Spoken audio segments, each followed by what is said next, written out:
ನಿಖಿಲ್ ಕುಮಾರಸ್ವಾಮಿ ಅವರು ಭಾಳ ಆಪ್ತರು ಅಂತ ಅನಿಸುತ್ತೆ ನಿಮಗೆ? ಮಂಜು ಕೊಟ್ಟರೆ ಗೆಲ್ತಾರೆ. ವಯಸ್ಸಲ್ಲಿ ಚಿಕ್ಕವರಾದರೂ ಸಹ ನಾವು ಗುರುಸ್ಥಾನದಲ್ಲೇ ನೋಡ್ತೀವಿ ಅವ್ರನ್ನ. ಮುಂದೊಂದು ದಿನ ನಿಖಿಲ್ ಕುಮಾರಸ್ವಾಮಿ ಅವ್ರನ್ನ ಮುಖ್ಯಮಂತ್ರಿ ಸ್ಥಾನದಲ್ಲಿ ನೋಡೋಕೆ ಇಷ್ಟಪಡ್ತೀರಾ? ಖಂಡಿತವಾಗೂ ಆ ಕ್ಷಣ ಎಷ್ಟು ಬೇಗ ಬರುತ್ತೋ ಅಂತ ತುಂಬ ನಿರೀಕ್ಷೆಲಿದ್ದೀವಿ. ಖಂಡಿತವಾಗಿ ನೋಟ್ ಮಾಡ್ಕೊಳ್ಳಿ, ಬಂದೇ ಬರುತ್ತೆ ಅಂದರು. ಡಿ ಕೆ ಶಿವಕುಮಾರ್ ಅವರು ಹೇಳಿದರು ಆ ಹುಡುಗನ ಸ್ಟೇಟಸ್ ಏನು ಅಂತ. 17 ಸೀಟ್ ಇಟ್ಕೊಂಡವ್ರು ನೀವು ಏನು ಹರಿತೀರಾ?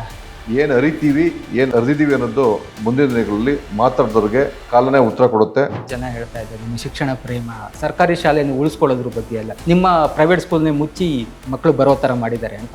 ನಮ್ಮ ಜಿಲ್ಲೆನಲ್ಲಿ 2ನೇ ಸ್ಥಾನಕ್ಕೆ ಕೇರ್ಪೇಟೆ, ರಾಜ್ಯದಲ್ಲಿ ನಮ್ಮ ಜಿಲ್ಲೆ 5ನೇ ಸ್ಥಾನಕ್ಕೆ ಬಂದಿದೆ. ಬಿಡದಿ ರೈತರ ಹಿತಾಸಕ್ತಿಗಿಂತ ಹೆಚ್ಚಾಗಿ ಕುಮಾರಸ್ವಾಮಿ ಅವರು ನಿಖಿಲ್ ಕುಮಾರಸ್ವಾಮಿ ಅವರ ವಿರುದ್ಧ ಯುದ್ಧ ಅಂತ ಏನಾರು ತಗೊಂಡಿದ್ದಾರೆ? ನಮ್ಮ ರೈತರು ಬದುಕಬೇಕು, ನಮ್ಮ ಜಮೀನು ಬೇಕು, ನಮ್ಮ ಮುಂದಿನ ಪೀಳಿಗೆಗೆ ನಮ್ಮ ಜಮೀನು ಕೊಡಬೇಕು. 10 ಕೋಟಿ 20 ಕೋಟಿ ತಗೊಂಡೋಗಿ ಎಲ್ಲರ ಬಿಸಾಕು, ಅದನ್ನ ಕೈ ಬಿಟ್ಟರೆ ಸರಿಯಾದ ಉತ್ತರವನ್ನ ಕೊಡ್ತಾರೆ. ಎಲ್ಲೋ ಒಂದು ಕಡೆ ಬಿಡದಿ ಟೌನ್ಶಿಪ್ ವಿಚಾರ ಬಂದಾಗ ಬಿಜೆಪಿ ಜೊತೆಗಿದ್ರು ಕೂಡ ಒಬ್ಬಂಟಿ ಆದ್ರಿ ಅಂತ ಅನಿಸ್ತಾ ಇದೆ ಈ ಹೋರಾಟದಲ್ಲಿ. ಬಿಜೆಪಿ ಸಂಪೂರ್ಣವಾಗಿ ಹೋರಾಟ ಕೈಗೆ ತಗೊಂಡಿಲ್ಲ. ರಾಂಗ್ ಟೈಮಲ್ಲಿ MLA ಆದ ಅಂತ ಅನಿಸ್ತಾ ಇದೆ. ಖಂಡಿತವಾಗೂ ಡಿ ಕೆ ಅವರು ಮುಖ್ಯಮಂತ್ರಿ ಆಗ್ತಾ ಇರತಕ್ಕಂಥ ಒಂದು ಹೊತ್ತಲ್ಲಿ ಮಂಡ್ಯಕ್ಕೆ ಬಂದಾಗ ಒಂದು ಮಾತು ಹೇಳಿದ್ರು, ಪೆನ್ನು ಪೇಪರ್ ಕೊಡಿ ಅಂತ ಹೇಳಿ ಜನರನ್ನ ಕೇಳಿದ್ರು. ಈಗ ಜನ ಪೆನ್ನು ಪೇಪರ್ ಎರಡೂ ಕೂಡ ಕೊಟ್ಟಿದ್ದಾರೆ. ಮಂಡ್ಯ ಜನರ ನಿರೀಕ್ಷೆ ಏನಿದೆ? ಇವ್ರಿಗೂ ಸಹ ಅವಕಾಶ ಸಿಕ್ಕಿದೆ ಮಾನ್ಯ DK ಸರ್ ಅವ್ರಿಗೂ. JDS ಪಕ್ಷ ಸಂಘಟನೆ 2028ಕ್ಕೆ ಯಾವ ರೀತಿಯಾದಂಥ ತಯಾರಿ ನಡೆಸ್ತಾ ಇದೆ? JDS ಮತ್ತು BJP ಮೈತ್ರಿ ಸರ್ಕಾರ ಇವತ್ತು ಬೇರೆ ಯಾವುದೇ ಪಕ್ಷದ ಕಾಂಗ್ರೆಸ್ ಸರ್ಕಾರ ಬರಲಿಕ್ಕೆ ಸಾಧ್ಯನೇ ಇಲ್ಲ.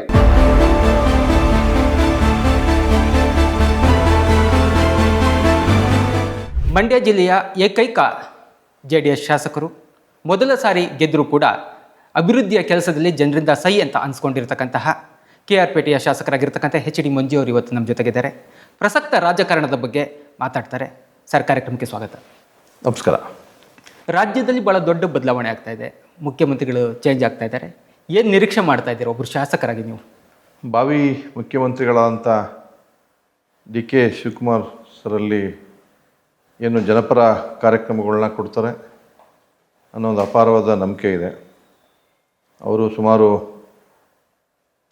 3 ವರ್ಷಗಳಿಂದ ಹೋರಾಟ ಮಾಡಿ ಕೊನೆಯದಾಗಿ ಇವತ್ತು ಗೌರವಾನ್ವಿತ ಸಿದ್ದರಾಮಯ್ಯನವರಿಂದ ಅವರು ರಾಜೀನಾಮೆ ಕೊಡಿಸಿ ಇವರು ಆಗ್ತಾಯಿದ್ದಾರೆ. ಅಪಾರವಾದ ನಿರೀಕ್ಷೆಯನ್ನು ಜನಗಳು ಅಪಾರವಾದ ನಿರೀಕ್ಷೆ ಇಟ್ಕೊಂಡಿದ್ದಾರೆ. ನಾನು ಒಬ್ಬ ಶಾಸಕನಾಗಿ ಹೇಳೋದಿಷ್ಟೇ, ಕುಮಾರಣ್ಣವ್ರ ಥರ, ನಮ್ಮ ನಾಯಕರಂಥ ಕುಮಾರಣ್ಣವ್ರ ಥರ, ಯಡಿಯೂರಪ್ಪರ ಥರ, ಸಿದ್ದರಾಮಯ್ಯ ಥರ ಒಳ್ಳೆ ಸಾರ್ವಜನಿಕ ಹಿತಾಸಕ್ತಿ ಇರುವಂಥ ಕಾರ್ಯಕ್ರಮವನ್ನು ರಾಜ್ಯಕ್ಕೆ ಕೊಡಬೇಕು ಅಂತ ಮಾನ್ಯ ಭಾವಿ ಮುಖ್ಯಮಂತ್ರಿಗಳಲ್ಲಿ ಅಪಾರವಾದ ನಿರೀಕ್ಷೆ ಇಟ್ಕೊಂಡಿದ್ದೀವಿ. DK ಶಿವಕುಮಾರ್ ಈಗಾಗಲೇ JDS ಪಕ್ಷದ ವಿರುದ್ಧ ವಾರ್ನೇ ಸ್ಟಾರ್ಟ್ ಮಾಡಿಬಿಟ್ಟಿದ್ದಾರೆ. ಸಾಕಷ್ಟು ವಿಚಾರದಲ್ಲಿ JDS ಪಕ್ಷನ ಅವರು ನೋಡುವಂಥ ದೃಷ್ಟಿಕೋನನೇ ಬೇರೆ ಇದೆ. ಈ ಒಂದು ಸಂದರ್ಭದಲ್ಲಿ ನಿಮಗೆ ಅವರು ಮುಖ್ಯಮಂತ್ರಿ ಆದ್ರ ಮೇಲೆ ಅನುದಾನ ತರುವಂಥ ವಿಚಾರದಲ್ಲಿ JDS ಶಾಸಕರಾಗಿ ನಿಮಗೆ ತೊಂದರೆ ಆಗ್ಬೋದು ಅಂತ ಅನ್ಕೋತೀರಾ? ಅವರು ದ್ವೇಷದ ಮನೋಭಾವನೆಯಲ್ಲಿ JDS ಪಕ್ಷನ ಬಗ್ಗೆ ದ್ವೇಷದ ಮನೋಭಾವನೆಯಲ್ಲಿ ಅವ್ರು ರಾಜಕಾರಣ ಮಾಡ್ಕೊಂಡು ಹೋದರೆ ನಿಜವಾದ ಮುಖ್ಯಮಂತ್ರಿ ಆಗಲ್ಲ. ಸಮಗ್ರ ರಾಜ್ಯದ ಅಭಿವೃದ್ಧಿ ಇಟ್ಕೊಂಡು ಕೆಲಸ ಮಾಡಿದ್ರೆ ಅವ್ರಿಗೆ ಹೆಸರು ಬರುತ್ತೆ. JDS ಪಕ್ಷನ ಮುಳುಗಿಸ್ತೀನಿ ಅನ್ನೋದು ಅದು ಅವರ ತಪ್ಪು ಕಲ್ಪನೆ. ಇವತ್ತು ಎಂತೆಂಥವರೋ ಬಂದರು, ಎಂಥ ಸಂದರ್ಭದಲ್ಲೂ ಸಹ 2-3 ಸೀಟ್ ಇದ್ದಂಥ JDS ಪಕ್ಷ ಇವತ್ತು ಕುಸ್ತಿರ್ಬೋದು, 18-19 ಸ್ಥಾನಕ್ಕೆ ಹೋಗಿರ್ಬೋದು.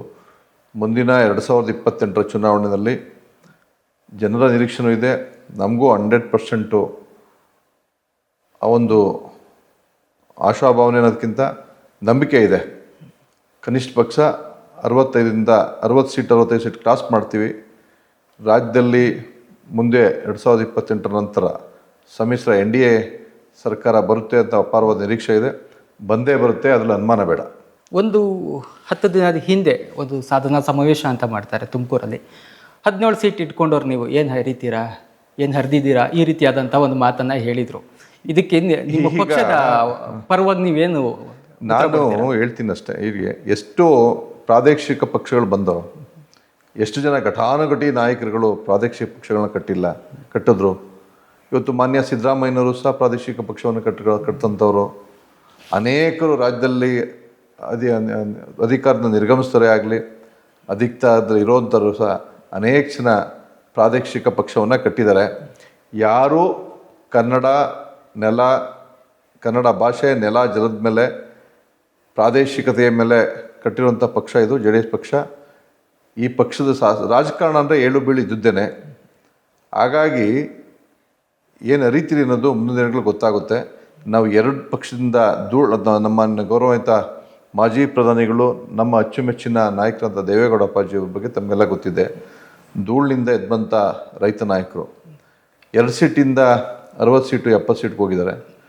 ಇವತ್ತು ಇವರು ಇಷ್ಟೊಂದೆಲ್ಲ ಮಾತಾಡೋ ಸಂದರ್ಭದಲ್ಲಿ ಇವರ ಮನಸ್ಥಿತಿ, ಇವರು ಇವರು ತಗೊಂಡಂಥ ನಿರ್ಧಾರದಲ್ಲಿ ಪ್ರಾದೇಶಿಕ ಪಕ್ಷ ಅಸ್ತಿತ್ವನೇ ಕಳ್ಕೊಬೇಕಾಯಿತು. ಅಂಥ ಸಂದರ್ಭದಲ್ಲಿ ಯಾವಾಗಲೂ ಸಹ ಅಸ್ತಿತ್ವ ಕಳ್ಕೊಂಡಿಲ್ಲ. ಮುಂದಿನ ರಾಜಕಾರಣದಲ್ಲಿ ಏಳು ಬೀಳಿರುತ್ತೆ. ಏನು ಅರಿತೀವಿ, ಏನು ಅರಿದಿದ್ದೀವಿ ಅನ್ನೋದು ಮುಂದಿನ ದಿನಗಳಲ್ಲಿ ಮಾತಾಡಿದವ್ರಿಗೆ ಕಾಲನೇ ಉತ್ತರ ಕೊಡುತ್ತೆ. ಸಂಬಂಧಪಟ್ಟ ನಮ್ಮ ಪಕ್ಷದ ಕಾರ್ಯಕರ್ತರುಗಳು, ಮುಖಂಡರುಗಳು ಸಜ್ಜಾಗಿದ್ವಿ. ಇನ್ನೊಂದು, ಈಗ ಡಿ ಕೆ ಅವರು ಮುಖ್ಯಮಂತ್ರಿ ಆಗ್ತಾ ಇರತಕ್ಕಂಥ ಒಂದು ಹೊತ್ತಲ್ಲಿ ಒಂದು ಮಾತು ನೆನಪಾಗುತ್ತೆ. ಅವರು ಮಂಡ್ಯಕ್ಕೆ ಬಂದಾಗ ಒಂದು ಮಾತು ಹೇಳಿದರು, ಪೆನ್ನು ಪೇಪರ್ ಕೊಡಿ ಅಂತ ಹೇಳಿ ಜನರನ್ನು ಕೇಳಿದರು. ಈಗ ಜನ ಪೆನ್ನು ಪೇಪರ್ ಎರಡೂ ಕೂಡ ಕೊಟ್ಟಿದ್ದಾರೆ. ಮಂಡ್ಯ ಜನರ ನಿರೀಕ್ಷೆ ಏನಿದೆ ಅಂತ? ಈಗ ಕೇರ್ಪೇಟೆ ಕ್ಷೇತ್ರವನ್ನು ಹೊರತುಪಡಿಸಿ ಪರೋಕ್ಷವಾಗಿ ಪಾಂಡವಪುರ ಕ್ಷೇತ್ರವೂ ಸಹ ಕಾಂಗ್ರೆಸ್ಗೆ ಸಹಕಾರ ಕೊಟ್ಟಂಥ ಕ್ಷೇತ್ರ. ದರ್ಶನ್ ಅವರು ಸಹ ಕಾಂಗ್ರೆಸ್ ಪಕ್ಷ ಜೊತೆ ಅವ್ರ ಸಹಕಾರನ ತೊಗೊಂಡು ಗೆದ್ದು ಪರೋಕ್ಷವಾಗಿ ಕಾಂಗ್ರೆಸ್ಗೆ ಸಹಕಾರ ಕೊಡ್ತಿದ್ದಾರೆ. ಅಂಥ ಸಂದರ್ಭದಲ್ಲಿ ಕೇರ್ಪೇಟೆ ಹೊರತುಪಡಿಸಿ ಇನ್ನು 6 ಕ್ಷೇತ್ರಗಳಲ್ಲೂ ಸಹ ಇವತ್ತು ಕಾಂಗ್ರೆಸ್ ಗೆದ್ದಿದೆ. ಅಂಥ ಸಂದರ್ಭದಲ್ಲಿ ಬಹುತೇಕ ಈ ಹಳೆ ಮೈಸೂರು ಪ್ರಾಂತ್ಯಗಳಿಂದಲೇ ಅವ್ರಿಗೆ ಹೆಚ್ಚು ಸಹಕಾರವನ್ನು ಕೊಟ್ಟಿರುವಂಥದ್ದು. ಕುಮಾರ್ ನಂತರ ಸಮುದಾಯದವರೊಬ್ಬರು ಮುಖ್ಯಮಂತ್ರಿ ಆಗಲಿ ಅನ್ನೋ ಉದ್ದೇಶದಿಂದ ಕೊಟ್ಟಿದ್ದಾರೆ ಅಂತ ಇರ್ಬೋದು ಅಂತ ಅನಿಸಿಕೆ. ಯಾವ ಉದ್ದೇಶದಿಂದ ಕೊಟ್ಟಿದ್ದಾರೆ ಗೊತ್ತಿಲ್ಲ. ತಾವು ಹೇಳಿದ ಹಾಗೆ ನನಗೊಂದ್ಸರಿ ಅವಕಾಶ ಕೊಡಿ ಅಂತ ಹೇಳಿದ್ದಾರೆ. ಕೊಟ್ಟಿದ್ದಾರೆ. ನೋಡೋಣ ಮುಂದಿನ ದಿನಗಳಲ್ಲಿ ಯಾವ ರೀತಿ ಜನಪರ ಕಾರ್ಯಕ್ರಮಗಳು ಬರುತ್ತೆ. ಬಹುತೇಕ 3 ವರ್ಷದಿಂದಲೇ ಆಲ್ರೆಡಿ ಕೊಟ್ಟಿದ್ವಿ. ಕೊನೆಯ ಹಂತದಲ್ಲಿ ಅವ್ರಿಗೆ 2 ವರ್ಷ ಅವಕಾಶ ಕೊಟ್ಟಿದ್ದಾರೆ.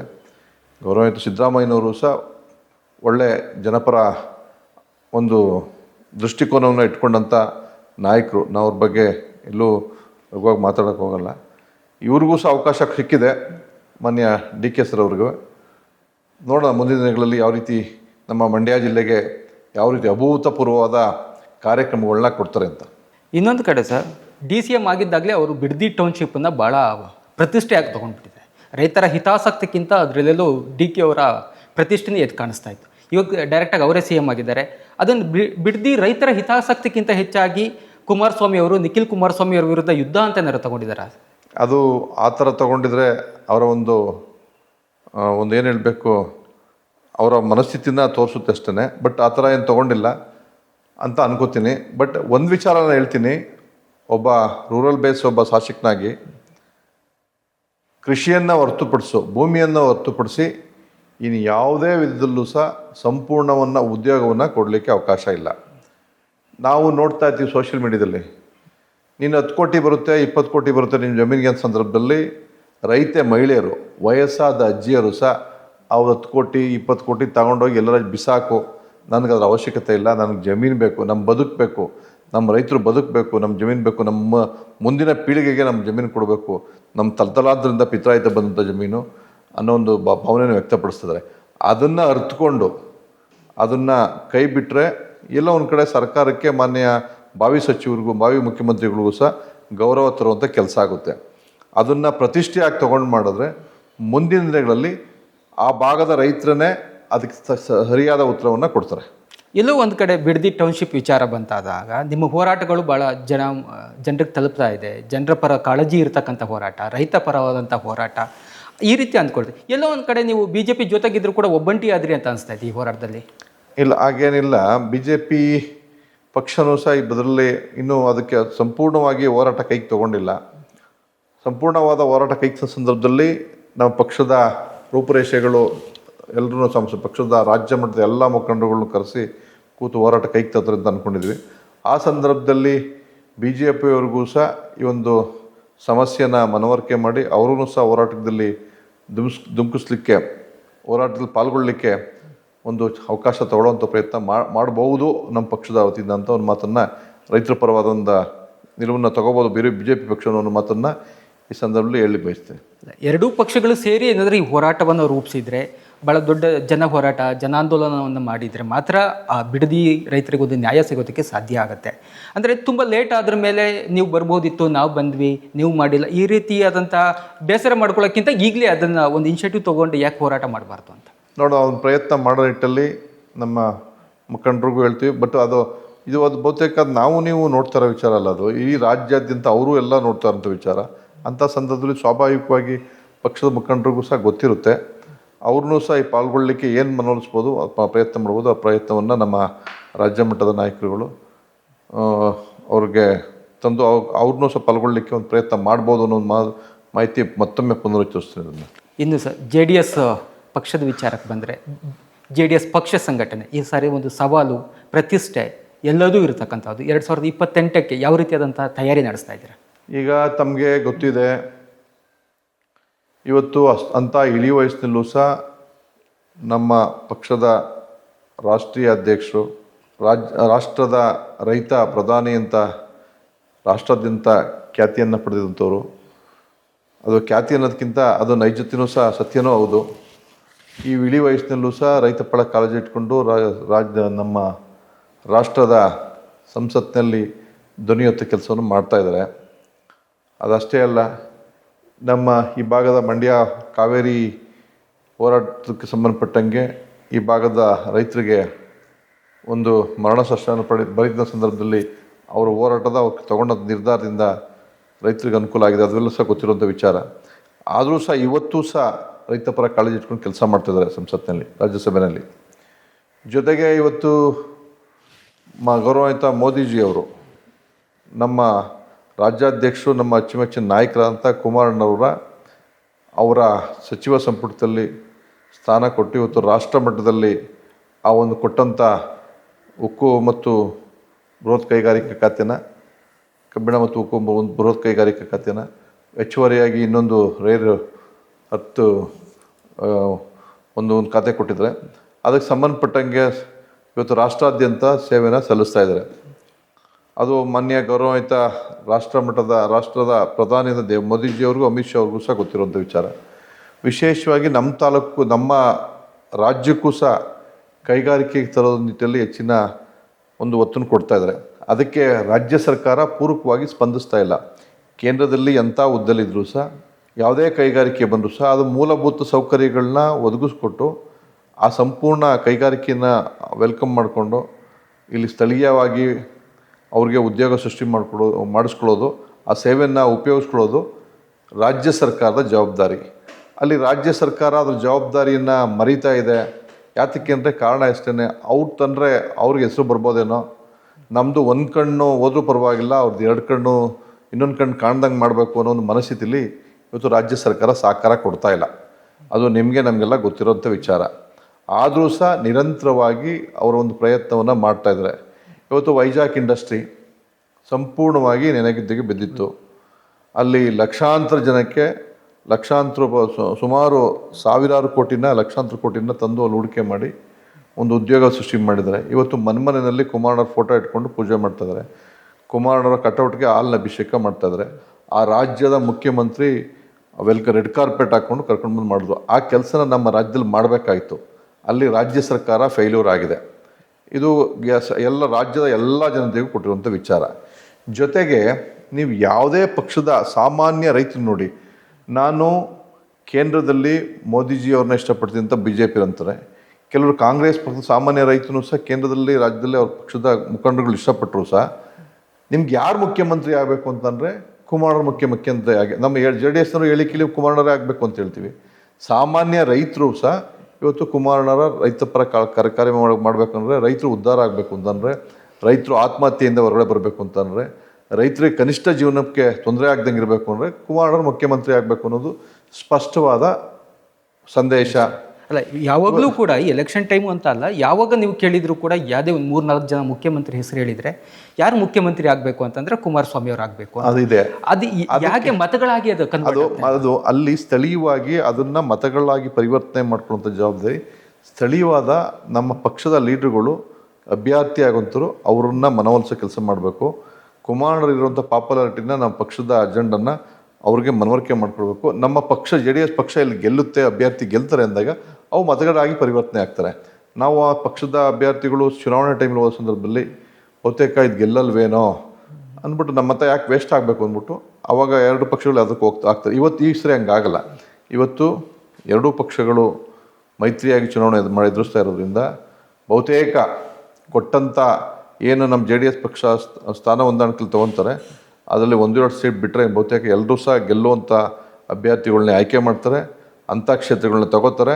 ಕನಿಷ್ಠ ಪಕ್ಷ 65-70 ಸೀಟು ಇವತ್ತು JDS MLAಗಳು ಅಸೆಂಬ್ಲಿ ಪ್ರವೇಶ ಮಾಡ್ತೇವೆ 28ಕ್ಕೆ ಅನ್ನೋ ಮಾತನ್ನು ಈ ಘಂಟಾಘೋಷವಾಗಿ ಹೇಳ್ತೀವಿ. ಜೊತೆಗೆ ಇವತ್ತು ನಮ್ಮ ಪಕ್ಷದ ಯುವ ಸಾರಥಿ ನಿಖಿಲನ್ ಅವರು ಸುಮಾರು 74-75 ಕ್ಷೇತ್ರಗಳಿಗೆ ಹೋಗಿ ಜನರೊಂದಿಗೆ ಜನತಾದಳ ಕಾರ್ಯಕ್ರಮ, ಆ ಸ್ಲೋಗನ್ ನಿಮಗೆ ಗೊತ್ತಿದೆ.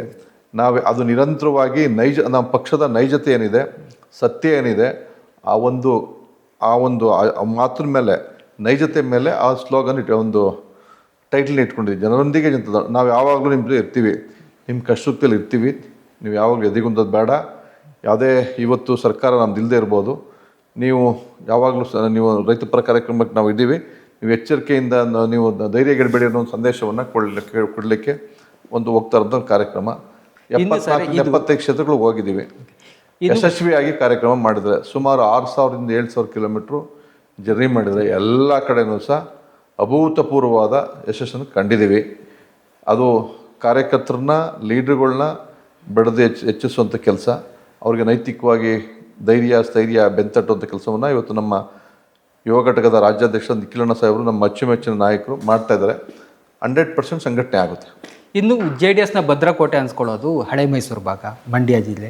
ಇಲ್ಲಿ ಏನಾಗುತ್ತೆ ಅಂದರೆ ಲಾಸ್ಟ್ ಟೈಮ್ ಯಾರಿಗೆ ಟಿಕೆಟ್ ಕೊಡೋದು, ಕೊನೆ ಕ್ಷಣದಲ್ಲಿ ಅವ್ರಿಗೆ ಟಿಕೆಟ್ ಸಿಗದಿದ್ದವರು ನಿಮ್ಮ ಅಪೋಸಿಟಾಗಿ ಕೆಲಸ ಮಾಡಿದರು. ಈ ರೀತಿಯಾಗಿ ಒಂದಿಷ್ಟು ಗೊಂದಲ ಆಗಿ ಬರಬಹುದಾಗಿದ್ದಂತಹ ಒಂದಿಷ್ಟು ಸೀಟ್ಗಳನ್ನು ಕಳ್ಕೊಂಡ್ರಿ. ಅದು ಮಂಡ್ಯದಲ್ಲೇ 1 ಸ್ಥಾನಕ್ಕೆ ಕುಸಿಯಿತು.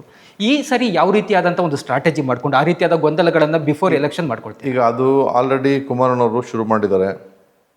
ಈಗ MLA ಆಸ್ಪರೆಂಟ್ಸು ಯಾವ ಕ್ಷೇತ್ರಗಳು ನಮ್ಮ JDS ಪರಬಲ್ಯ ಜಾಸ್ತಿ ಇದೆ, ಗೆಲ್ಬೋದು, ಅದಕ್ಕೆ ಸಂಬಂಧಪಟ್ಟಂಗೆ ಆಲ್ರೆಡಿ ಒಂದು ಮೀಟಿಂಗ್ ಮಾಡಿದ್ದಾರೆ ಕರೆದು. ಸದ್ಯದಲ್ಲೇ ಇನ್ನೊಂದು ಮೀಟಿಂಗ್ ಮಾಡಿ ಸಂಬಂಧಪಟ್ಟ ಅಭ್ಯರ್ಥಿಗಳಿಗೆ ಸೂಚನೆ ಕೊಟ್ಟಿರೋ ಮಾತು ಹೇಳಿದ್ದಾರೆ. ಈ ಸರಿ ಹಂಗಾಗಲ್ಲ, ಇನ್ನೂ 2 ವರ್ಷ ಚುನಾವಣೆ ಇದೆ, ಲಾಂಗ್ ಜರ್ನಿ, ಸ್ವಲ್ಪ ಕಷ್ಟ ಆಗುತ್ತೆ ಅಭ್ಯರ್ಥಿ ಆದಂಥವ್ರಿಗೂ. ಹಂಗಾಗಿ ಅಷ್ಟೊಂದು ಲಾಸ್ಟ್ ಟೈಮ್ ಥರ 1 ತಿಂಗಳು 2 ತಿಂಗಳು ಆ ಥರ ಮಾಡೋಕ್ಕೋಗಲ್ಲ. 1-1.5 ವರ್ಷ ಅರ್ಲಿಯರಾಗೇ ಅಭ್ಯರ್ಥಿಗಳಿಗೆ ಸೂಚನೆ ಕೊಟ್ಟು ಕೆಲಸ ಮಾಡಲಿಕ್ಕೆ ನಮ್ಮ ಅಚ್ಚುಮೆಚ್ಚಿನ ನಾಯಕರಂತ ಕುಮಾರಣ್ಣವರು ಒಂದು ಸೂಚನೆ ಕೊಡ್ತಾರೆ ಅನ್ನೋ ಮಾತನ್ನು ಕೊಡ್ಬೋದು ಅನ್ನೋ ಮಾತನ್ನು ಎಲ್ಲರೂ ನಿರೀಕ್ಷೆ ಇದ್ದೀವಿ. ಕುಮಾರಸ್ವಾಮಿ ಅವರು ಈಗ BJP ಜೊತೆ ಮೈತ್ರಿಯಲ್ಲಿರೋದ್ರಿಂದ ಅವರ ಚುನಾವಣಾ ಸ್ಟ್ರಾಟಜಿಗಳೆಲ್ಲ ಭಾಳ ಹತ್ತಿರದಿಂದ ನೋಡ್ಕೊಂಡಿದ್ದಾರೆ. ಆ ಸ್ಟ್ರಾಟಜಿನ ಏನಾದ್ರು JDSಗೆ ತಂದರೆ ತುಂಬ ಹೆಲ್ಪ್ಫುಲ್ ಆಗುತ್ತೆ ಅಂತ ಸರ್. ಈಗ JDS ಚುನಾವಣಾ ಸ್ಟ್ರಾಟಜಿ ಮಾಡೋದ್ರಲ್ಲಿ ಎಲ್ಲೂ ಫೇಲ್ಯೂರ್ ಆಗಿಲ್ಲ ಸರ್. ನೀವು ನೋಡಿ, ನೀವು ಎಲ್ಲೂ ಫೇಲ್ಯೂರ್ ಆಗಿಲ್ಲ. ಬಹುತೇಕ ಇಲ್ಲಿ ನಮ್ಮಲ್ಲಿರುವಂಥ ಕಾರ್ಯಕರ್ತರು, ಮತದಾರರು ಯಾವುದೇ ಕಾರಣಕ್ಕೂ ಯಾವುದೇ ಆಶಯಾಮಿಷಗಳಿಗೆ ಬಲಿಯಾಗಲ್ಲ. ಅಂಥ ಸಂದರ್ಭದಲ್ಲಿ ಸ್ಟ್ರಾಟಜಿನ ಬೇರೆದು ಮಾಡೋಂಥ ಕಲಿಯುವಂಥ, ನಾವು ಕಾಪಿ ಮಾಡೋಂಥ ಅವಶ್ಯಕತೆ ಇಲ್ಲ. ನೀವು ನೋಡಿ, ಯಾವುದೇ ಪಕ್ಷದಲ್ಲೂ ಸಹ ಇವತ್ತು ಸಿದ್ದರಾಮಯ್ಯನವರು ಸಹ JDSನಿಂದ ಹೋದಂಥವ್ರು, ಕಾಂಗ್ರೆಸ್ನಲ್ಲಿ ಎಷ್ಟು ಜನ ಎಲ್ಲ JDSನಿಂದ ಹೋದಂಥವ್ರು, BJPಯಲ್ಲೂ ಎಷ್ಟು ಜನ ಎಲ್ಲ JDSನಿಂದ ಹೋದಂಥವ್ರು. ಬಹುತೇಕ ಇಲ್ಲಿ ಸ್ಟ್ರಾಟಜಿ ಹೊಸದಾಗಿನ ಕಲಿಬೇಕಲ್ಲ. ಇಲ್ಲಿ ನಮ್ಮ ಪಕ್ಷದ ಕಾರ್ಯಕರ್ತರುಗಳು ಸಹ, ಮುಖಂಡರು ಸಹ ಚುನಾವಣಾ ಸ್ಟ್ರಾಟಜಿ ಗೊತ್ತಿದೆ. ಕೆಲವು ರಾಜಕಾರಣದಲ್ಲಿ ಏಳು ಬೀಳು ಎಂಥವ್ರಿಗೂ ಸಹ ಒಂದು ಸರಿ ಹಂಗೋದವ್ರು, ಒಂದು ಸರಿ ಗೆದ್ದವರು ಸೋತರೆ ಗೆಲ್ತಾರೆ. ಅನಿವಾರ್ಯ ಕೆಲವೊಂದು ಸ್ಟೇಟ್ನಲ್ಲಿ ಕಳೆದ ಸರಿ ಸ್ವಲ್ಪ ಕಾಂಗ್ರೆಸ್ ಎಲ್ಲ ಇತ್ತು ಅಂತ ಅಂದ್ಕೊಂಡಿದ್ವಿ, ಹಂಗಾಗಿ ಸ್ವಲ್ಪ ಜಾಸ್ತಿ ಬಂತು. ಈ ಸರಿ ಯಾವುದೇ ಕಾರಣಕ್ಕೂ ಹಂಗಾಗಲ್ಲ. ಇವತ್ತು ರಾಜ್ಯದಲ್ಲಿ ಕಾಂಗ್ರೆಸ್ಗೆ ವಿರುದ್ಧವಾದ ಗಾಳಿ ಆಲ್ರೆಡಿ ಶುರುವಾಗಿದೆ. ಆ ಗಾಳಿ ತಡ್ಕೊಳಕ್ಕಾಗಲ್ಲ. ಈಗ ಏನು DK ಶಿವಕುಮಾರ್ ಮುಖ್ಯಮಂತ್ರಿ ಆಗೋಕ್ಕೆ ಪ್ರಯತ್ನ ಆಗೋ ಬಹುತೇಕ ನಿಚ್ಚಳವಾಗಿದೆ. ಅವರು ಸಹ ತಡೆದ್ರೂ ಏನು ಮಹಾನ್ ತಡೆಯೋಕ್ಕಾಗಲ್ಲ. ಅವರು ಎಲ್ಲ ಥರ ಸರ್ವೆ ಮಾಡಿಸಿದರೆ, ಸರ್ವೆನಲ್ಲೂ ಸಹ ಅಂಥ ಪಾಸಿಟಿವ್ ರಿಪೋರ್ಟ್ ಬಂದಿಲ್ಲ. ಏನು NDA ಅಭ್ಯರ್ಥಿಗಳಿಗೆ ಹೆಚ್ಚಿನ ಅವಕಾಶ ಇರೋದ್ರಿಂದ ಮುಂದಿನ ಸರ್ಕಾರ JDS ಮತ್ತು BJP ಮೈತ್ರಿ ಸರ್ಕಾರ ಇವತ್ತು ಬೇರೆ ಯಾವುದೇ ಪಕ್ಷದ ಕಾಂಗ್ರೆಸ್ ಸರ್ಕಾರ ಬರಲಿಕ್ಕೆ ಸಾಧ್ಯನೇ ಇಲ್ಲ. JDS ಈಗ ನೀವು ಹೇಳ್ತಾ ಇದ್ರಿ ಬೇರೆ ಬೇರೆ ಪಕ್ಷಕ್ಕೆ ನಮ್ಮ ನಾಯಕರು, ಮುಖಂಡರು ಹೋಗಿದ್ದಾರೆ, ಅಲ್ಲಿ ಗೆದ್ದಿದ್ದಾರೆ ಅಂತ. ಅಂತಹ ನಾಯಕರು ಈಗ JDS ಬಿಟ್ಟು ಹೋಗಿರ್ತಾರೆ, ಬೇರೆ ಬೇರೆ ಪಕ್ಷದಲ್ಲಿ ಇರ್ತಕ್ಕಂಥ ನಾಯಕರನ್ನು ಗರ್ವಾಪ್ಸಿ ಮಾಡ್ಕೊಳ್ಳೋಂಥ ಕಾರ್ಯಕ್ರಮ ನಡೆಸ್ತಾ ಇದ್ದೀರಾ? ಈಗ ನೋಡ್ತೀನಿ, ಸುಮಾರು ಕಡೆ ನಡೀತಾ ಇದೆ. ಅಖಂಡ ಶ್ರೀನಿವಾಸ ಮೂರ್ತಿ ಅವ್ರ ಮನೆಗೆ ಹೋಗಿದ್ರು, ಬರ್ತಾರೆ ಹಾಗಾದ್ರೆ ವಾಪಸ್? ಅಲ್ಲಲ್ಲ, ಒಂದು ಪ್ರಯತ್ನಗಳು. ಈಗ ಇನ್ನೊಂದು HD ಕೋಟೆನಲ್ಲಿ ನಮ್ಮ ಪಕ್ಷದಿಂದ ನೆಕ್ಸ್ಟ್ ನಾಯಕ ಹೋಗಿದ್ರು, ವಾಪಸ್ ಬಂದರು. ಇದು ಎಲ್ಲ ಪ್ರಯತ್ನಗಳು ನಡೀತಾ ಇದೆ. ಇನ್ನೂ ಅನೇಕ ಕ್ಷೇತ್ರಗಳಲ್ಲಿ ತುಮಕೂರು ಜಿಲ್ಲೆಯಲ್ಲೂ ಸಹ ಅಲ್ಲಿಲ್ಲೂ ಸುಮಾರು ಕ್ಷೇತ್ರಗಳು ವಾಲಂಟಿಯರಾಗಿ ಬರ್ತಾ ಇದ್ದಾರೆ. ನಾವು ಬರ್ತೀವಿ ಅನ್ನೋ ಮಾತು ಸಂದೇಶನೂ ಕೊಡ್ತಾ ಇದ್ದಾರೆ.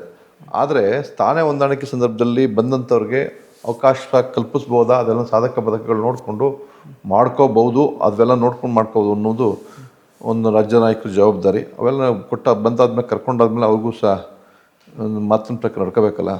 ಹಂಗಾಗಿ ಅದನ್ನು ನೋಡ್ಕೊಂಡು ಸಾಧಕ ಬಾಧಕಗಳು ನೋಡ್ಕೊಂಡು ಮಾಡ್ಕೋಬೋದು ಅನ್ನೋ ಮಾತು ಮನಸ್ಸಲ್ಲಿ ಕುಮಾರಣ್ಣವರು ಆ ತೀರ್ಮಾನ ತೊಗೊತಾರೆ. ಇನ್ನೊಂದು ಸರ್, ಇದು ಪ್ರಮುಖವಾಗಿ ಉಪಚುನಾವಣೆಗಳು ಬಂದಾಗ 2023ರಿಂದ 26 ತನಕ 5 ಕ್ಷೇತ್ರಗಳಿಗೂ ಉಪಚುನಾವಣೆ ನಡೀತು. BJP 1 ಕ್ಷೇತ್ರಗಳನ್ನು ಕೂಡ ಗೆಲ್ಲೋದಕ್ಕೆ ಸಾಧ್ಯ ಆಗಲಿಲ್ಲ. ಹೀಗಾಗಿ ಈಗ ಡಿ ಸುಧಾಕರ್ ಅವರು ನಿಧನದ ನಂತರ ಹಿರಿಯೂರು ಕ್ಷೇತ್ರನೇನಾದ್ರು JDSಗೆ ಬಿಟ್ಕೊಡಿ, ನಾವು ಗೆದ್ಕೊ ಬರ್ತೀವಿ ಅಂತಂದ್ರೆ ಕೇಳ್ತಾರೆ. ಉಪಚುನಾವಣೆ ನೀವು ನೋಡಿದಿರಿ, ಇದಿಷ್ಟು ಈಗಲದಷ್ಟೇ ಅಲ್ಲ, ಹಿಂದಿನ ಸರ್ಕಾರದ ಇಷ್ಟೇ ನೋಡಿ, ಎಲ್ಲೂ ಸಹ ಉಪಚುನಾವಣೆ ಸರ್ಕಾರದ ಪರವಾಗಿ ಆಗ್ತವೆ. ಯಾವುದಕ್ಕೆ ಅಧಿಕಾರ ದುರುಪಯೋಗ ಪಡಿಸ್ಕೋತಾರೆ, ಹಣಕಾಸಿನ ವಹಿವಾಟುಗಳು ಜಾಸ್ತಿ ನಡೀತವೆ, ಆಶೆ ಆಮಿಷಗಳು ಜಾಸ್ತಿ ತೋರ್ತಾರೆ, ಲೀಡ್ರುಗಳು ಪರ್ಚೇಸ್ ಮಾಡ್ತಾರೆ. ಇವೆಲ್ಲ ಕಾರಣಗಳಿರೋದ್ರಿಂದ ಉಪಚುನಾವಣೆಯಲ್ಲಿ ಎಗೆನೆಸ್ಟು ಸರ್ಕಾರದ ವಿರುದ್ಧವಾಗಿ ಅಭ್ಯರ್ಥಿಗಳು ಗೆಲ್ಲೋದು ಸ್ವಲ್ಪ ಕಷ್ಟ ಇದೆ. ಆದರೆ ಹಂಗಾಗಿ ಉಪಚುನಾವಣೆಯಲ್ಲಿ ವ್ಯತ್ಯಾಸಗಳಾಗಿದೆ. ಈ ಬರುವಂಥ ಉಪಚುನಾವಣೆಯಲ್ಲಿ ಹಿರಿಯೂರನ್ನು ಬಹುತೇಕ JDS ಪಕ್ಷಕ್ಕೆ ನಮ್ಮ ನಾಯಕರಂತ ಕುಮಾರಣ್ಣವರು ಮಾತಾಡಿರ್ಬೋದು, ಪಡ್ಕೋಬೋದು ಅನ್ನೊಂದು ಮನಸ್ಥಿತಿಯಲ್ಲಿ ನಾವು ಇದ್ದೀವಿ. ನಮಗೆ JDS ಪಕ್ಷಕ್ಕೆ ಅದನ್ನು ಕೇಳುವಂಥ ಸಾಧ್ಯತೆಗಳು ಜಾಸ್ತಿ ಇದೆ. ಒಂದು ವೇಳೆ ಏನಾದ್ರು ಕೇಂದ್ರ ಸಚಿವರು ಏನಾದ್ರು ಟಿಕೆಟನ್ನು JDSಗೆ ತಂದರೆ ಇಡೀ ಎಲ್ಲ JDSನ ಶಾಸಕರು ಈಗ ಎಲ್ಲರೂ ಕೆಲಸ ಮಾಡ್ತಾರೆ. ಖಂಡಿತವಾಗೂ ಹಗಲು ರಾತ್ರಿ JDS ಪಕ್ಷದ ಶಾಸಕರು ಅಲ್ಲೋಗಿ ಕೆಲಸ ಮಾಡಲಿಕ್ಕೆ ಪಂಚಾಯಿತಿ ವೈಸ್ ಜವಾಬ್ದಾರಿ ತೊಗೊಂಡು, ವಿಲೇಜ್ ವೈಸ್ ಜವಾಬ್ದಾರಿ ತೊಗೊಂಡು ಕೆಲಸ ಮಾಡಲಿಕ್ಕೆ ಎಲ್ಲರೂ ರೆಡಿ ಇದ್ದಾರೆ, ಎಲ್ಲರೂ ತಯಾರಿದ್ದಾರೆ. ಇನ್ನು ನಿಮ್ಮ ಕ್ಷೇತ್ರಕ್ಕೆ ಬರೋದಾದರೆ 3 ವರ್ಷ ಆಯಿತು ಸರ್ಕಾರ ಬಂದು. ಜನರ ಎಷ್ಟು ನಿರೀಕ್ಷೆಗಳನ್ನು ನೀವು ಅವರ ಕನಸುಗಳನ್ನು ಈಡೇರಿಸಿದ್ದೀರಾ ಅಂತ ಅನಿಸುತ್ತೆ? ಬಹುತೇಕ ನೀವು ನೋಡ್ತಾ ಇದ್ದೀರಿ, ನಮ್ಮ ಕ್ಷೇತ್ರದಲ್ಲಿ ರಸ್ತೆಗಳು ಸಂಪೂರ್ಣವಾಗಿ ದುಸ್ಥಿತಿಗೆ ಹೊಂಟೋಗಿದ್ದವು. ಯಾವುದೇ ರಸ್ತೆಗಳು ಇವತ್ತು ಸಹ ಅಷ್ಟೊಂದು ನಿರೀಕ್ಷೆಗೆ ಕೆಲಸ ಮಾಡಿಲ್ಲ. ಆದರೂ ಸಹ ನಾನು ಸಂಬಂಧಪಟ್ಟ ಸಚಿವರ ಜೊತೆಗೆ ಸಮನ್ವಯ ಸಾಧಿಸ್ಕೊಂಡು ಅಷ್ಟು ತಂದಿದ್ದೀನಿ. ಮಾನ್ಯ ಕುಮಾರಣ್ಣ ಸಾಹೇಬರಿಂದ, ದೊಡ್ಡವರಿಂದ, ದೇವೇಗೌಡಪ್ಪ ಹೇಳಿಸ್ಕೊಂಡು ಅಷ್ಟು ಅನುದಾನ ತಂದಿದ್ವಿ. ಹಿಂದಿನ ಸರ್ಕಾರ ನಿಕಟಪೂರ್ವ ನಾವು ಕುಮಾರಣ್ಣವರಿದ್ದಾಗ ಗೂಡೆಹೊಸಳ್ಳಿ ಏತ ನೀರಾವರಿಯನ್ನು ಮಾಡಿದರು. ಅವರು ಆ ಸಂದರ್ಭದಲ್ಲಿ ಅನುಮೋದನೆ ಕೊಟ್ಟು ಆ ಸಂದರ್ಭದಲ್ಲೇ OM ಇಶ್ಯೂ ಆಗಿದ್ದು. ಅದನ್ನು ಲಾಸ್ಟ್ ಗೌರ್ಮೆಂಟಲ್ಲಿ ಟೆಂಡರ್ ಆಗಿ ಒಂದು ಪ್ರೊಸೆಸ್ ಆಗಿದೆ. ಅದನ್ನು ಸಹ ಇವತ್ತು ಏನು ಪೂಜೆ ಆಗಿ ಸ್ವಲ್ಪ ಕೆಲಸ ಆದರೆ ನೆಕ್ಸ್ಟು ಯಾವುದೇ ಕೆಲಸ ಹಿಂದಿನ ಸರ್ಕಾರ ಮಾಡಿದ ಕ್ಷಣಕ್ಕೆ ಅದನ್ನು ಕಂಟಿನ್ಯೂ ಮಾಡಿಬಿಡಲ್ಲ. ಅದಕ್ಕೆ ಸಂಬಂಧಪಟ್ಟ ಜೊತೆ ಮಾತಾಡಿ ಅನುದಾನ ಬಿಡುಗಡೆ ಮಾಡಿಸ್ಕೊಂಬಂದು ಕೆಲಸ ಮಾಡಿಸೋ ಜವಾಬ್ದಾರಿ. ಇನ್ನೊಂದು ಕಟ್ಟಳ್ಳಿ ಮತ್ತು ಐಕ್ನಳ್ಳಿ ಏತ ನೀರಾವರಿ ಲಿಫ್ಟ್ ಇರಿಗೇಷನು ಪೂಜ್ಯ ಯಡಿಯೂರಪ್ಪನವರು ತಮ್ಮ ಹುಟ್ಟೂರು ಅಂತ ಒಂದು ಕಾರ್ಯಕ್ರಮ ಕೊಟ್ಟಿದ್ದರು. ಅದನ್ನು ನಿಕ್ಕಪುಟ್ಟ ಪೂರ್ವ ಶಾಸಕರಂತ ಸಚಿವರಾದಂಥ ನಾರಾಯಣಗೌಡರು ನಾವು ಮಾಡಿಸೋ ಅಂತ ಹೇಳಿದ್ರೆ ನಿಜ ಅವರ ಅವಧಿಯಲ್ಲೇ ಆಗಿರೋದು. ಫಸ್ಟ್ ಸ್ಟೇಜ್ ಆಗಿತ್ತು, ಸೆಕೆಂಡ್ ಸ್ಟೇಜ್ ಆಗಿರಲಿಲ್ಲ. ಅದಕ್ಕೆ ಸಂಬಂಧಪಟ್ಟ ಸಚಿವರ ಜೊತೆ ಬೇಗ ಹಣ ಬಿಡುಗಡೆ ಮಾಡಿಸಿ ಅದನ್ನು ಪ್ರೊಸೆಸ್ ಮಾಡಿಸೋಂಥ ಕೆಲಸನೂ ಮಾಡ್ತಾಯಿದ್ವಿ. ಮೊನ್ನೆ ತಾಯಿ ಮಗು ಹಾಸ್ಪಿಟ್ಲು ಓಪನ್ ಆಯಿತು, ಅದೂ ಅಷ್ಟೇ 22 ಕೊನೆಯಲ್ಲಿ ಪೂಜೆ ಮಾಡಿದರು. ಬೇಸ್ ಮಾತ್ರ ಆಗಿತ್ತು. ಅದಕ್ಕೂ ಸಹ ಅವರೇ ಕಾಲದಲ್ಲಿ ಆದ್ರೂ ಸಹ ಅದನ್ನು ನಾವು ಅದು ಆದಾಕ್ಷಣಕ್ಕೆ ನಮ್ಮ ಪ್ರಯತ್ನ ಇಲ್ಲ ಅಂತಂದರೆ ಸಂಬಂಧಪಟ್ಟವ್ರಿಗೆಲ್ಲ ಮಾತುಕತೆ ಆಡಿ ಅನುದಾನ ಬಿಡುಗಡೆ ಮಾಡಿಸಲಿಲ್ಲ ಅಂತಂದರೆ ಅದು ಅಷ್ಟಕ್ಕೆ ಉಳಿಯುತ್ತೆ. ಈಗ ಎಕ್ಸಾಂಪಲ್, ಈಗ ಸಾಸ್ಲು ಅಂತ ಒಂದು ಗ್ರಾಮ ಇದೆ, ಶಂಭುಲಿಂಗೇಶ್ವರ ದೇವಸ್ಥಾನ, ಸೋಮೇಶ್ವರ ಶಂಭುಲಿಂಗೇಶ್ವರ ದೇವಸ್ಥಾನದಲ್ಲಿದೆ. ಅಲ್ಲಿ ಒಂದು ಯಾತ್ರಿ ನಿವಾಸ ಇದೆ. ಅಲ್ಲಿ ಆ ಹಿಂದಿನ ಸರ್ಕಾರ ಕೊಟ್ಟಿದ್ದು ಬಿಟ್ಟರೆ ನಮ್ಮ ಒಂದು ಆ ದುಡ್ಡು ಇನ್ನೂ ಬಿಡುಗಡೆ ಆಗಿಲ್ಲ. ಇನ್ನೂ ಅದು ಆ ಯಾತ್ರಿ ನಿವಾಸ ಓಪನ್ ಮಾಡೋಕ್ಕಾಗಿಲ್ಲ. ಇಲ್ಲೇ ಹೊಸವಳದ ಆರ್ಚು ತಾವು ನೋಡ್ಬೋದು, ನಮ್ಮ ಕೇರ್ಪೇಟೆ ಸರ್ಕಲ್ನಲ್ಲಿ 4 ಪಿಲ್ಲರ್ ಹಾಕ್ಬಿಟ್ಟು ಹಂಗೆ ನಿಲ್ಲಿಸಿದ್ದಾರೆ. ಅದೂ ಅಷ್ಟೇ, ಒಬ್ಬ ಹಿಂದೆ ಮಾಡಿರ್ಬೋದು ಹಿಂದಿನ ಶಾಸಕರು, ಅದನ್ನು ಮುಂದುವರ್ಸೋಕ್ಕೆ ಈಗಿನ ಬರುವಂಥ ಶಾಸಕರ ಪ್ರಯತ್ನವೂ ಬೇಕು. ಕೆಲವರು ಹೇಳ್ತಾರೆ ಇಲ್ಲ ಅವ್ರ ಕಾಲದ್ದು, ಹೌದು ಅವ್ರ ಕಾಲದ್ದೇ ಆಗಿದ್ರು ಅದನ್ನು ಕಂಪ್ಲೀಟ್ ಮಾಡ್ಬೇಕಂದ್ರೆ ಈಗಿನ ಶಾಸಕರು ಕಂಪ್ಲೀಟ್ ಮಾಡಬೇಕಲ್ವಾ. ಎಷ್ಟೋ ಅದನ್ನು ನಾವು ಮಾಡಿದ್ದು ಅಂತ ಹೇಳ್ತಾರೆ, ಮಾಡಿದ್ದಾರೆ ಅವರು, ಇಲ್ಲ ಅಂತ ನಾನು ಹೇಳ್ತಿಲ್ಲ. ಆದರೆ ಅವರ ಸಮ್ಮುಖದಲ್ಲೇ ಗವಿರಂಗಪ್ಪನ ಜಾತ್ರೆ ಹತ್ರ ಒಂದು ರಥೋತ್ಸವ ಸಂದರ್ಭದಲ್ಲಿ ಮಾನ್ಯ ಜಿಲ್ಲಾ ಉಸ್ತುವಾರಿ ಸಚಿವರು ಬಂದಿರು. ಅಲ್ಲೇ ಹೇಳಿದೆ, ಸರ್ಕಾರ ಬದಲಾವಣೆ ಆದ ನಂತರ ಸುಮಾರು ಕೋಟಿ ದುಡ್ಡುಗಳನ್ನ ಸರ್ಕಾರ ವಾಪಸ್ ತಗೊಂತು, ಕೊಡಲಿಲ್ಲ. ಅದಾದ ನಂತರ ಕೆಲವು ಕಾರ್ಯಕ್ರಮಗಳನ್ನ ಹೊಸದಾಗಿ ಮಾಡಿಸ್ಕೊಂಡು ಬಂದಿದ್ದೀವಿ ನಾವು. ಹಂಗಾಗಿದೆ. ಬಹುತೇಕ ನಾವು ಒಂದು ಅವಧಿನಲ್ಲಿ ಗವಿಮಠಕ್ಕೆ ಒಂದು ಕಾಲೇಜನ್ನು ತಂದ್ವಿ, ಮೊರಾರ್ಜಿ PU ಕಾಲೇಜನ್ನ, ಅದಕ್ಕೆ ಬಿಲ್ಡಿಂಗು ಸಹ ತರ್ತಾ ಇದ್ವಿ. ಸಾರಂಗಿಗೆ ಒಂದು ಪಶು ಚಿಕಿತ್ಸಾ ಕೇಂದ್ರವನ್ನು ತಂದು ಇವತ್ತು ಕಾರ್ಮಿಕರ ಸ್ಕೂಲ್ಗೂ ಸಹ ಒಂದು ಪ್ರಯತ್ನ ಮಾಡಿದ್ದೀವಿ. ಇವತ್ತು ಹಂಗಾಗಿ ಅನೇಕ ಕಾರ್ಯಕ್ರಮಗಳನ್ನ ಮಾಡ್ತಾ ಇದ್ದೀವಿ. ಎಲ್ಲೋ ಒಂದು ಕಡೆ ನಿಮಗೆ ರಾಂಗ್ ಟೈಮಲ್ಲಿ MLA ಆದ ಅಂತ ಅನಿಸ್ತಾ ಇದೆಯಾ? ಖಂಡಿತವಾಗೂ ನಾನೊಬ್ಬ ಯುವ ಶಾಸಕನಾಗಿದ್ದುಕೊಂಡು ನನ್ನ ಮುಖ್ಯ ಉದ್ದೇಶ ಇದ್ದಿಷ್ಟೇ, ತಾಲೂಕಿನಲ್ಲಿ ಹೆಚ್ಚಿನ ಇಂಡಸ್ಟ್ರಿಗಳು ಗಮನ ಕೊಡಬೇಕು. ನಿರುದ್ಯೋಗ ಸಮಸ್ಯೆ ಇದೆ, ಆ ನಿರುದ್ಯೋಗ ಸಮಸ್ಯೆಗೆ ಒತ್ತು ಕೊಡಬೇಕು. ನಿರುದ್ಯೋಗ ಸಮಸ್ಯೆ ನಿವಾರಣೆ ಮಾಡಲಿಕ್ಕೆ ಪ್ರಾಮಾಣಿಕ ಪ್ರಯತ್ನ ಮಾಡಬೇಕು ಅನ್ನೋ ಒಂದು ಮನಸ್ಥಿತಿ ಇದ್ವಿ. ಆ ಪ್ರಯತ್ನದಲ್ಲಿ ನಿರಂತರವಾಗಿ ಈಗಲೂ ಮಾಡ್ತಾ ಇದ್ದೀವಿ. ಆದರೆ ಸರ್ಕಾರದ ಕಡೆಯಿಂದ ಸಹಕಾರ ಇರೋದ್ರಿಂದ ಸಂಪೂರ್ಣವಾಗಿ ಆ ಕೆಲಸ ಮಾಡಲಿಕ್ಕೆ ಆಗ್ತಾಯಿಲ್ಲ. ಇನ್ನೊಂದು ಕಡೆ ಇವತ್ತು ನಾನು ಸಂಬಂಧಪಟ್ಟ ಇಲಾಖೆಗೆ ತಾಲೂಕು ಮಟ್ಟದ ಅಧಿಕಾರಿಗಳು, ಜಿಲ್ಲಾ ಮಟ್ಟ, ರಾಜ್ಯ ಮಟ್ಟದ ಅಧಿಕಾರಿಗಳ ಜೊತೆ ಸಮನ್ವಯ ಇಟ್ಟುಕೊಂಡು ಆದಷ್ಟು ಉದ್ಯೋಗವನ್ನು ಸೃಷ್ಟಿ ಮಾಡಲಿಕ್ಕೆ ಪ್ರಾಮಾಣಿಕ ಪ್ರಯತ್ನ ಮಾಡ್ತಾಯಿದ್ದೀವಿ. ಈಗ ತಾವು ಗೊತ್ತಿದ್ದಾಗೆ ಕೃಷಿ ಇಲಾಖೆ, ತೋಟಗಾರಿಕಾ ಇಲಾಖೆ, ಪಶುಪಾಲನಾ ಇಲಾಖೆ ಮತ್ತು ರೇಷ್ಮೆ ಇಲಾಖೆ, ಮೀನುಗಾರಿಕೆ ಇಲಾಖೆ ಸಂಬಂಧಪಟ್ಟ ರಾಜ್ಯ ಮಟ್ಟದ ನಮ್ಮ ತಾಲೂಕು ಮಟ್ಟದ ಅಧಿಕಾರಿಗಳು ಸ್ಪಷ್ಟವಾದ ಮೊದಲನೇ ನಂದು ಒಂದು ಸಭೆಯಲ್ಲೇ ಡೈರೆಕ್ಷನ್ ಕೊಟ್ವಿ. ನೋಡಿ, ಕೃಷಿ ಇಲಾಖೆಯಲ್ಲಿ ಪ್ರಗತಿಪರ ವಿದ್ಯಾವಂತ ಯುವಕರನ್ನ, ಆಸಕ್ತ ಯುವಕರನ್ನ ಗುರುಸಿ ಮಾಡಲ್ ರೈತ ಒಬ್ಬ ಏನು ಉತ್ತಮವಾದ ಹುದ್ದೆಲಿ ಇಟ್ಕೊಂಡು, ಜಾಬಲ್ಲಿ ಇಟ್ಕೊಂಡು ಏನು ಸಂಪಾದನೆ ಮಾಡ್ತಾನೆ ಅದಕ್ಕೆ ತತ್ಸಮವಾದ ಸಂಪಾದನೆಯನ್ನು ಕೃಷಿಯಲ್ಲಿ ಮಾಡಲಿಕ್ಕೆ ಒಂದು ಪ್ರಾಮಾಣಿಕ ಪ್ರಯತ್ನ ಮಾಡೋಣ. ಮಾಡಲ್ ರೈತರನ್ನ ಒಂದು ಹೋಬಳಿಲಿ 4,5 ಜನ ಸೃಷ್ಟಿ ಮಾಡಿ ಅಂತ ಹೇಳಿದ್ವಿ. ಜೊತೆಗೆ ತೋಟಗಾರಿಕಾ ಇಲಾಖೆನೂ ಸಹ ಅದೇ ಥರ ಡೈರೆಕ್ಷನ್ ಕೊಟ್ಟಿದ್ವಿ. ರೇಷ್ಮೆ ಇಲಾಖೆಯಲ್ಲಿ, ಆಮೇಲೆ ಪಶುಪಾಲನೆ 5 ಇಲಾಖೆಗಳು, ಮೀನುಗಾರಿಕೆ ಎಲ್ಲ ಇಲಾಖೆಗಳು ಹೇಳಿವೆ.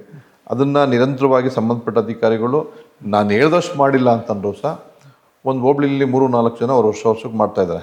ಅಂದರೆ ಆ ಒಂದು ವಲಯಗಳಲ್ಲಿ ಒಬ್ಬ ಒಂದು ಪ್ರಾಜೆಕ್ಟ್ ಮಾಡಿದ್ರೆ ಆ ಕುಟುಂಬದ ಎಲ್ಲ ಸದಸ್ಯರು ಸಹ ಉದ್ಯೋಗ ಸಿಗುತ್ತೆ. ಅವನನ್ನು ನೋಡಿ ಪಕ್ತರು ಆ ಒಂದು ಅದೇ ಉದ್ಯೋಗವನ್ನು ಮಾಡಲಿಕ್ಕೆ ಬರ್ತಾರೆ. ಹಾಗಾಗಿ ಕೃಷಿ ವಲಯ ಬಿಟ್ಟರೆ ಬಹುತೇಕ ಹೆಚ್ಚಿನ ಉದ್ಯೋಗ ಸೃಷ್ಟಿ ಮಾಡಲಿಕ್ಕೆ ಬೇರೆ ಯಾವುದೇ ವಲಯ ಸಾಧ್ಯ ಇಲ್ಲ. ಹಂಗಾಗಿ ಅದ್ರ ಕಡೆಗೆ ಹೆಚ್ಚು ಗಮನವನ್ನು ಕೊಡ್ತಾಯಿದ್ವಿ. ಜೊತೆಗೆ ಇವತ್ತು ಕೊಡ್ತಾಯಿದ್ವಿ. ಅದನ್ನು ಬಹುತೇಕ ನಾನು ಅಂದ್ಕೊಂಡಷ್ಟು ಆಗಲಿಲ್ಲ ಅಂದರೆ ಒಂದು 50% ಆದರೂ ಅದು ಒಂದು ಟಾರ್ಗೆಟ್ ಅಂತ ಏನು ಹೇಳಿದ್ರೆ ಟಾರ್ಗೆಟ್ ಮಾಡಿದ್ದಾರೆ. ಈ ಶಾಸಕರಿಗೆ ಸರಿಯಾದ ಅನುದಾನ ಸಿಗದೇ ಇರೋದು, ಜನರ ನಿರೀಕ್ಷೆಗಳನ್ನು ಹುಸಿಗೊಳಿಸ್ತಾ ಇರೋದು, ಅವರೆಲ್ಲೋ ಒಂಥರ ಎಲೆಕ್ಷನ್ನಲ್ಲಿ ನಿಮಗೆ ಎಫೆಕ್ಟ್ ಆಗುವಂಥ ಚಾನ್ಸಸ್ ಜಾಸ್ತಿ ಇದೆ ಅಂತ ಅನಿಸುತ್ತೆ. ಈಗ ಅದು ನಮ್ಮ ರೈತರೇನು ತುಂಬ ದೊಡ್ಡರೇನಲ್ಲ.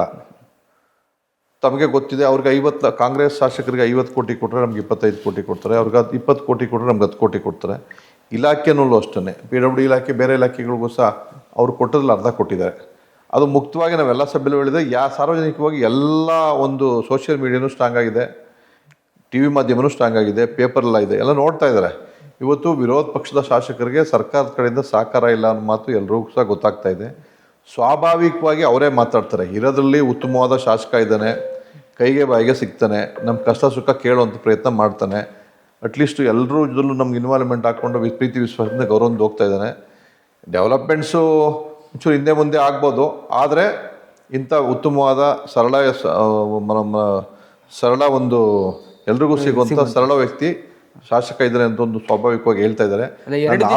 ಎಲ್ಲ ಕಡೆ ನಿಮ್ಮ ಕ್ಷೇತ್ರದಲ್ಲಿ ನಾವು ಓಡಾಡಿದಾಗ ನೋಡಿದಾಗ ಎಲ್ಲ ರೈತರು ಇರ್ಬೋದು ಅಥವಾ ಯುವಕರು ಇರ್ಬೋದು, ಯಾರು ಕೂಡ ನಿಮ್ಮ ವಿರುದ್ಧ ಅಸಮಾಧಾನ ಯಾರಿಗೂ ಇಲ್ಲ. ನಮ್ಮ ಶಾಸಕರು ನಾವು ಏನೇ ಸಮಸ್ಯೆ ಹೊತ್ಕೊಂಡು ತೊಗೊಂಡೋದ್ರು ಕೂಡ ಸಿಗ್ತಾರೆ. ರಾತ್ರಿ 12 ಗಂಟೆಗೆ ಫೋನ್ ಮಾಡಿದ್ರು ಕೂಡ ಸಿಗ್ತಾರೆ. ಏನು ಸಮಸ್ಯೆ ತೊಗೊಂಡೋದ್ರು ಕೂಡ ಬಗೆಹರಿಸ್ಕೊಡ್ತಾರೆ. ಈ ಅನುದಾನ ಸಿಕ್ಕಿಲ್ಲ ಅನ್ನೋ ಕೆಲಸ ಆಗಿಲ್ಲ, ಈ ರೀತಿಯಾದ ಅಸಮಾಧಾನ ಇಲ್ಲ. ಅದನ್ನ ಹೇಗೆ ಬ್ಯಾಲೆನ್ಸ್ ಮಾಡ್ತಾ ಇದ್ದಾರೆ ಜನರ ಜೊತೆಗೆ ಆ ವಿಶ್ವಾಸ? ನಾವು ನಿರಂತರವಾದ ನಾವು ಅವ್ರು ನೇರವಾಗಿ ಅವ್ರಿಗೆ ಹೇಳ್ತಾ ಇದ್ದೀವಿ, ಅವರು ನೋಡ್ತಾ ಇದ್ದಾರೆ.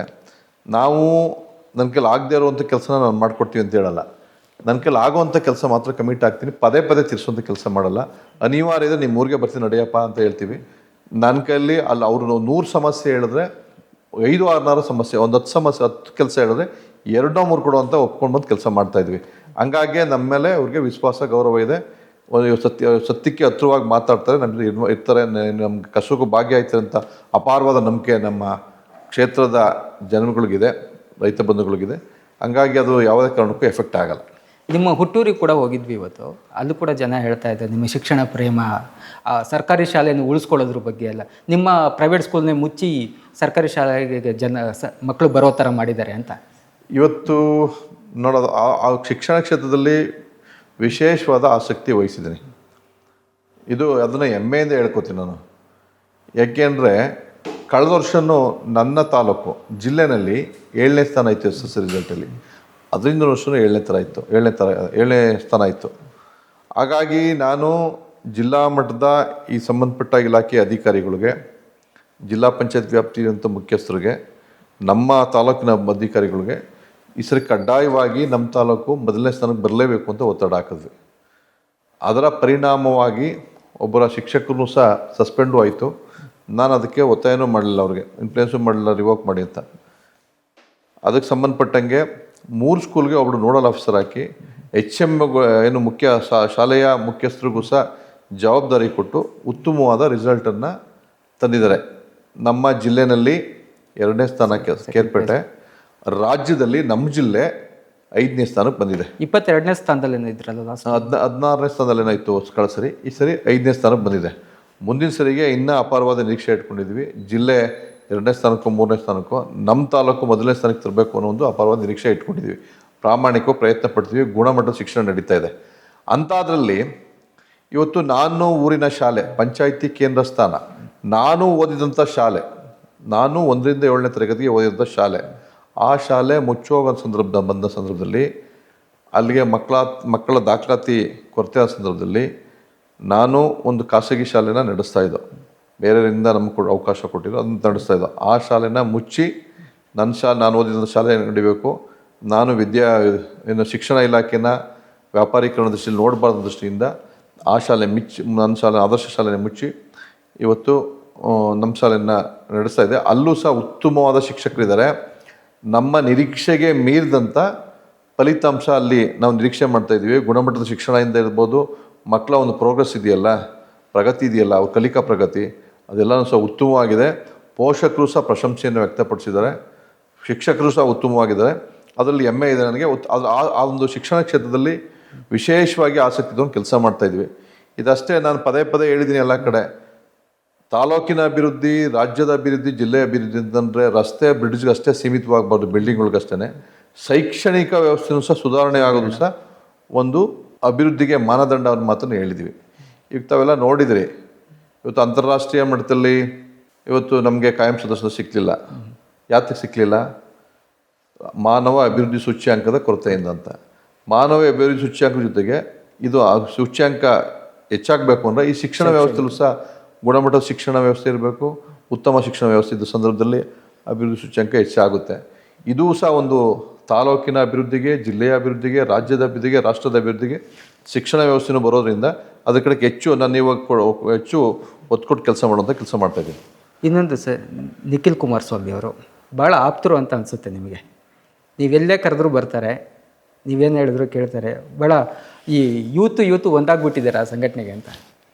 ಸರ್, ಅವರು ನಮಗೆ ಕಳೆದ ಬಾರಿ ಎಂಥ ಸಂಕಷ್ಟದಲ್ಲಿದ್ದರೂ ಸಹ ಕೆಲವರು ನಿಮಗೆ ಟಿಕೆಟ್ ಆಗೋದೇ ಇಲ್ಲ ಅಂತಿದ್ರು, ಹಿರಿಯರಿದ್ದರು. ಬಟ್ಟು ಇಲ್ಲಿ ನಮ್ಮ ಯುವಕರ ಅಭಿಪ್ರಾಯ ಮತ್ತು ಜನಗಳ ಅಭಿಪ್ರಾಯ ಕಲೆಕ್ಟ್ ಮಾಡಿ ಮಂಜು ಕೊಟ್ಟರೆ ಗೆಲ್ತಾರೆ, ಇವರು ನಮ್ಮ ಪಕ್ಷಕ್ಕೆ ಒಂದು ಅಸೆಟ್ಟಾಗಿ ಉಳ್ಕೊತಾರೆ, ಪಕ್ಷದಲ್ಲಿ ಬದ್ಧತೆ ನಡ್ಕೋತಾರೆ, ಪಕ್ಷದ ಹೈಕಮಾಂಡ್ಗೆ ಆಗಲಿ ಪಕ್ಷದ ಸಿದ್ಧಾಂತಕ್ಕೆ ಓದ್ಕೊಂಡು ಕೆಲಸ ಮಾಡ್ತಾರೆ. ಯಾವುದೇ ಕಾರಣಕ್ಕೂ ಎಲ್ಲೂ ವ್ಯತ್ಯಾಸ ಆಗಲ್ಲ ಅಂತ ನಿರೀಕ್ಷೆ ಮಾಡಿ ನನ್ನ ಗುರುತಿಸಿ ಒಂದು ಅವಕಾಶ ಮಾಡಿಕೊಟ್ಟಿದ್ದಾರೆ.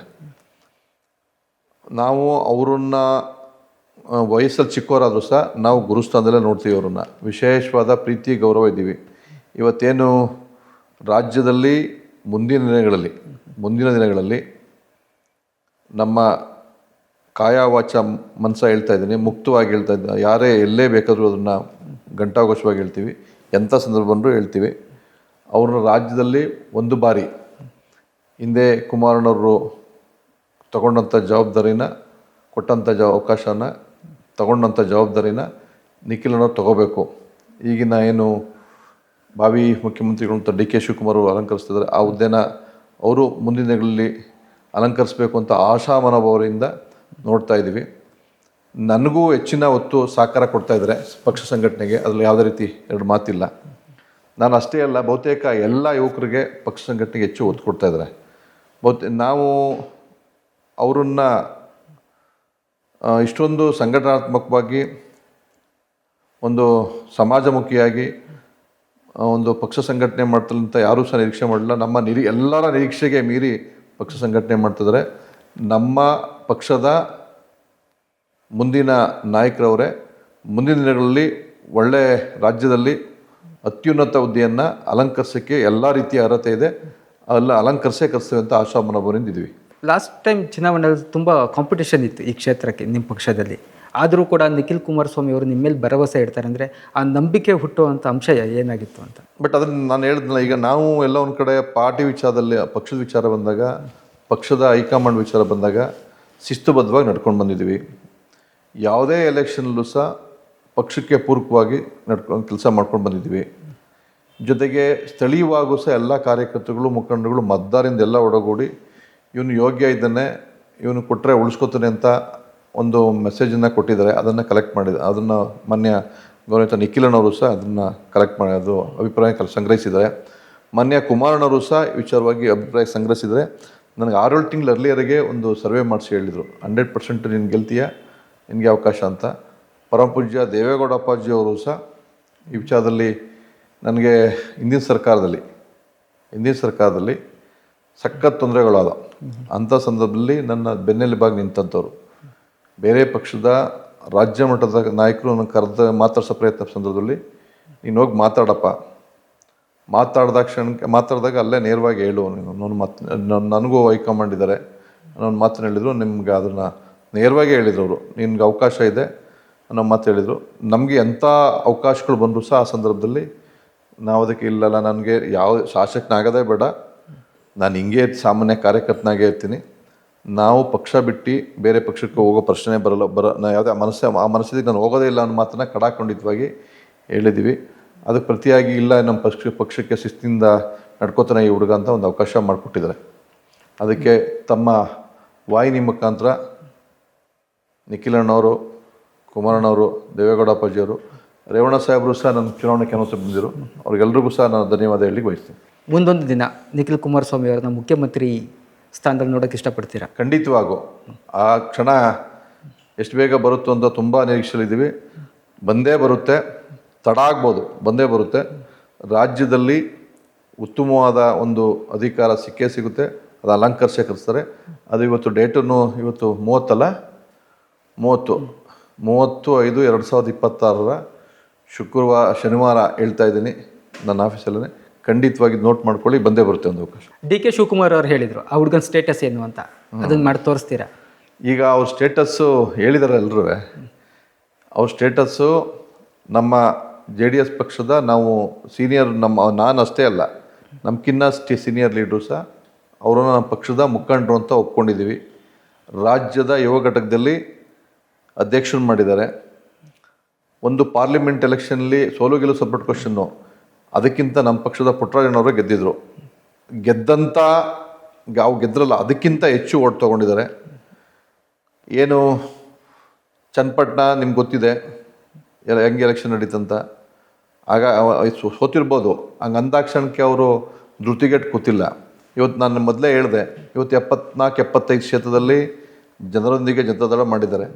ಅವ್ರ ಸ್ಟೇಟಸ್ಸು ಆ ಜನಾಭಿಪ್ರಾಯ ಬರ್ತದಲ್ಲ, ನಿಖಿಲಣ್ಣ ಕೂಗ್ತಾರಲ್ಲ ಹುಡುಗರು, ಜನಗಳು, ಸಾರ್ವಜನಿಕರು, ರೈತರಿಂದ ಒಡಗೂಡಿ ಕೇಳ್ತಾರಲ್ಲ ಅವ್ರ ಬಗ್ಗೆ, ಅದೇ ಅವ್ರ ಸ್ಟೇಟಸ್ಸು. ಅವ್ರು ಬೋದ್ ಕಡೆ ಎಲ್ಲ ಸಭೆ ಸಮಾರಂಭಗಳಲ್ಲಿ ಅಧಿಕಾರದಲ್ಲಿ ಇರೋವಂಥ ಯಾವುದೇ ಲೀಡ್ರುಗಳು ಹೋದ್ರು ಸಹ ಅಷ್ಟು ಜನ ಸೇರಲ್ಲ. ಅದಕ್ಕಿಂತ ಹೆಚ್ಚಿನ ಜನ ಸೇರಿ ವೆಲ್ಕಮ್ ಮಾಡಿಕೊಂಡು, ನೀನು ಸಾರ್ವಜನಿಕ ಜೀವನಕ್ಕೆ ಫಿಟ್ ಇದೆಯಾ, ಮುಂದಿನ ದಿನಗಳಲ್ಲಿ ನಿಮ್ಮ ಭವಿಷ್ಯ ಇದೆ ಅನ್ನೋ ಒಂದು ಸಂದೇಶವನ್ನು ಕೊಡ್ತಾರಲ್ಲ, ಅದೇ ಸ್ಟೇಟಸ್ಸು. 2028ಕ್ಕೆ ವಿಧಾನಸೌಧಕ್ಕೆ ಕರ್ಕೊಂಡು ಹೋಗ್ತೀರಾ ನೀವು? ಖಂಡಿತವಾಗೂ ಅದರ ಎರಡು ಮಾತೇ ಇಲ್ಲ. 2028ಕ್ಕೆ ವಿಧಾನಸೌಧಕ್ಕೆ ಬಂದೇ ಬರ್ತಾರೆ.